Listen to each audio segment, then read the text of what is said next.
Today, first things first, just go check the waves. You know, hopefully, I mean, yesterday was all time with some of the best waves I've surfed out here in a minute. It was so good. Oh my gosh, did you see that barrel way up north end?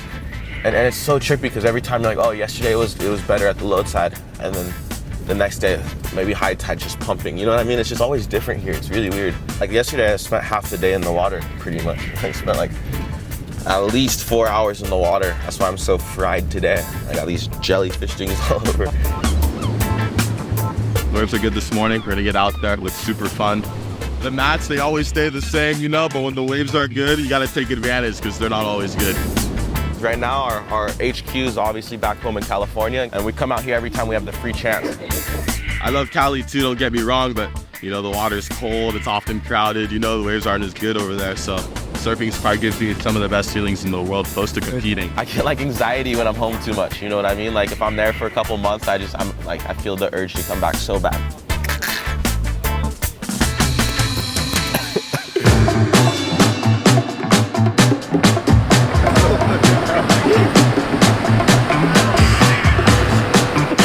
That's the difference between the young guns and Papa Roots, huh? Gotta get quick stretches there. Gotta put at least 2 or 3 minutes in. Yeah, so I started coming here in like the mid-90s. Kind of found this place and found some really good waves back then, and there was no one around. Me and a couple friends started buying some property. I just fell in love with it. I've been bringing Nicole and the boys out here since they were little, and my daughter since she was a baby, and we love it down here as a family. And yeah, the boys want to be able to come down here, you know, enjoy what they love about life. So we built a gym here, or I should say they did. We just surf and like to train, and the boys love it, and they want to share it with people.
Pretty much my version of paradise, you know, here in Costa Rica, Guanacaste to be more exact. It's kind of like where we've, you know, my brother and I, our whole family really just kind of fall in love with. Since I was a little kid, my brother and I, we always come out to Costa once or twice a year for about a month.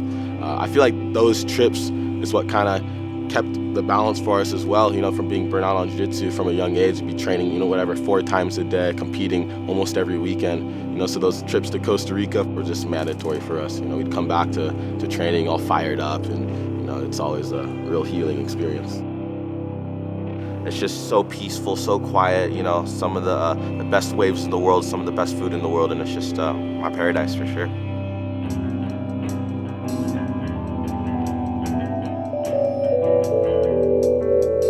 We started surfing the same time we started jiu-jitsu.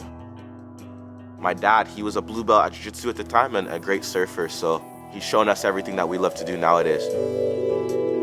Surfing is a very demanding sport, especially to be any good at it. Just like jiu-jitsu, there's levels to it, and most of their training is just surfing. The more that they got better at surfing, the more it helped their jiu-jitsu. They're a perfect combination. Surfing requires a lot of conditioning, so they're out there holding their breath, getting held down, paddling for hours on end. Their balance is good. And I think that crossover's been very effective for the brothers. Surfing's in their culture. It's another dimension to them. They're just not stuck in jiu-jitsu. It's the Huntington Beach, it's the Southern California culture. and they're a true epitome and definition of Southern California. They're surfers that do jiu-jitsu, you know? That's what I think. Maybe they're jiu-jitsu guys that surf, but the boys, they're free spirits. They paddle circles around me and try to take my waves and have no respect, and I'm over it. That's life over here in the Ruotolo house.